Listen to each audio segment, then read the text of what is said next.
Let's talk more about that reality problem, because we don't want to lose sight of what is happening in Gaza right now. Put D3 up on the screen. I mean, truly horrific. Mass rainfall and flooding when you have people who are largely still living in tents with very limited supplies, very limited to no sanitation, soaking wet, freezing, any ownings and belongings that they still have completely destroyed. And this is after years of horror. So you can only imagine how broken down they are and how dispiriting it is now to also have these horrific floods that are just, I mean, it's a complete and total nightmare as winter looms.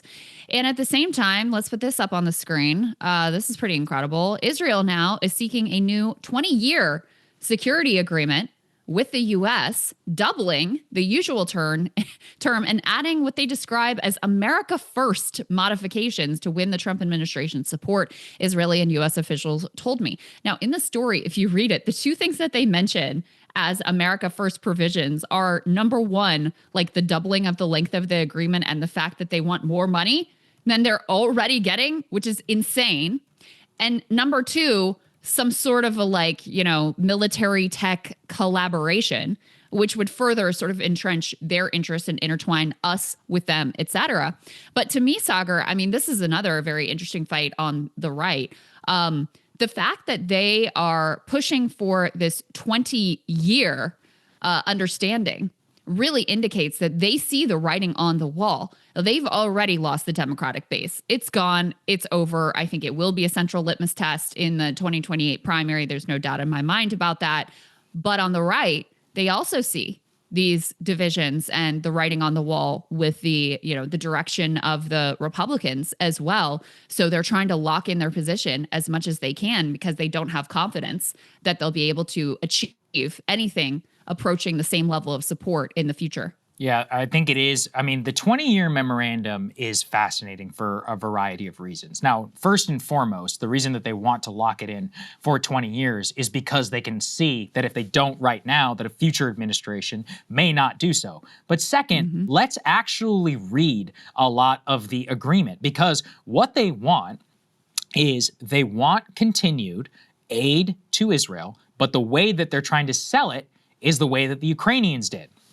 So you'll remember for the pro-Ukraine caucus, what they kept saying was, guys, we're not giving money to Ukraine. We're giving money to Ukraine so they can buy more weapons from us. So it's actually good for your economy. Now, obviously, basically money laundering, isn't it? It's like funneling money to a foreign government so that they can buy money from your weapons industry. It's like, well, we could just buy our own weapons if we wanted to, and then we could decide when and where it goes and for what purpose. Seems reasonable, if you ask me. But some of the changes that they say not only would change it from 20 years and make it to the 100th anniversary of their independence, but what they want to do is use some of the money for joint U.S.-Israeli research and development rather than direct military aid. And that would be defense tech, defense AI, Golden Dome missile, as the Israelis said. The fundamental thing, though, that we come back to is they still need the aid. Is for years there's been this debate. Does Israel even need aid, at this point? I mean, it's a country with free healthcare. They have a fine economy, according to them. Mr. High-Tech Silicon Valley nation, all of that. It's like, okay, fine. So if you can afford all of that and you can afford to literally pay a huge portion of your population to not work and to worship and to read the Torah, then why am I giving you billions and billions of dollars in order to subsidize that? It seems kind of sick, right? Well, this 20-year agreement is still a tacit admission. They need the weapons, and they fundamentally don't have the capacity to defend themselves if they wanted to, because a huge portion of their talking point is we will always stand alone if and when we need to. No, it's obvious, especially during the Iran crisis. We saw that. Look, in terms of their missile defense, the Iranians were able to penetrate it. They bombed a lot of high-value targets in the middle of Tel Aviv and across Israel, despite all of their great technology, which we're basically the ones running, selling. And in the April attack back in 2024, I believe it was, the United States ended up shooting down the vast majority of the missiles that were incoming to Israel. They can't actually defend themselves to the degree that they would need to if they ever got into a full-blown war. So the fact is they need the U.S. security umbrella, and all this talk of being this strong, independent nation is bunk, and it's ridiculous. Part of the reason I've also always said, too, that, and this is, look, I'm a realist. Part of the reason too is also the benefit is because it creates more moral outcomes. Would Israel have behaved in the way that it has over the last 2 years if it fully had to stand on its own 2 feet? No.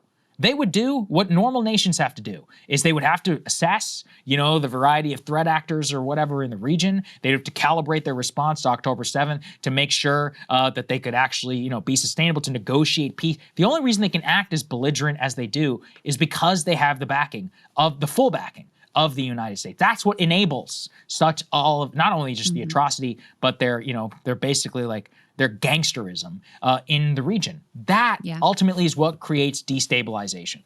And so their admission that they can only survive really with a 20-year agreement from the U.S. undermines their entire how sovereign they are. No, they're a colony basically of the United States, like many other of our so-called allies across the region too, by the way.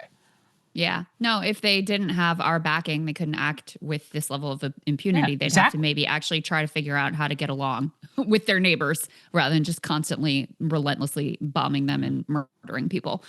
Let's put D7 up on the screen. It's an indication of how their propaganda efforts are going here in the U.S. You've got Shai Davidai, who was the infamous Columbia professor. I'm not going to get into all the lore right now, but guys, if you aren't familiar with this character, you can go in and look him up in the way that he's conducted himself. In any case, Miss Rachel said wanting kids to live is not anti-Semitic. I'd say that's fair.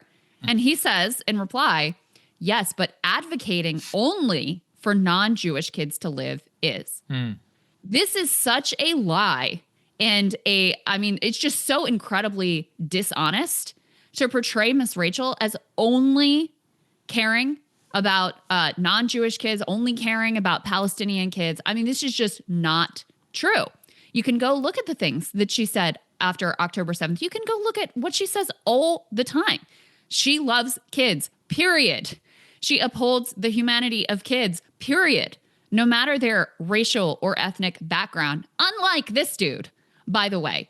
And so it's just unbelievable to me the way that Miss Rachel has become this like central figure and just exposes the horror and the immoral nature of this Jewish supremacist ideology that undergirds Zionism. Yeah, I mean, for Miss Rachel, she's like, I am so. From the beginning, here's what did Miss Rachel do?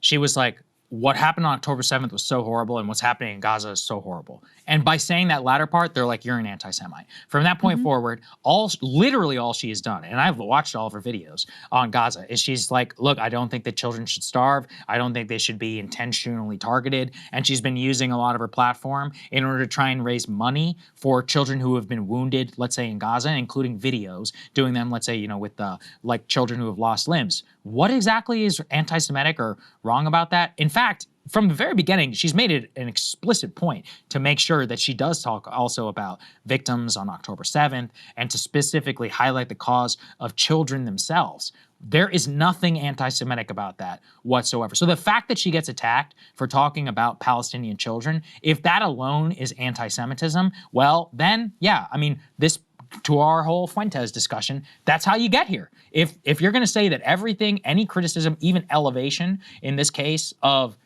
Palestinian children is itself anti-Semitic and talking about their fate is explicitly undermining and not advocating for Jewish children to live, a lot of people are just going to say, screw you, I can't even listen to you anymore. And, by the way, a lot of the criticism, what they forgot about Miss Rachel is for her, this is an issue that she deeply cares about. I've listened to interviews with Miss Rachel before. She sees her vein very much in the way of Mr. Rogers.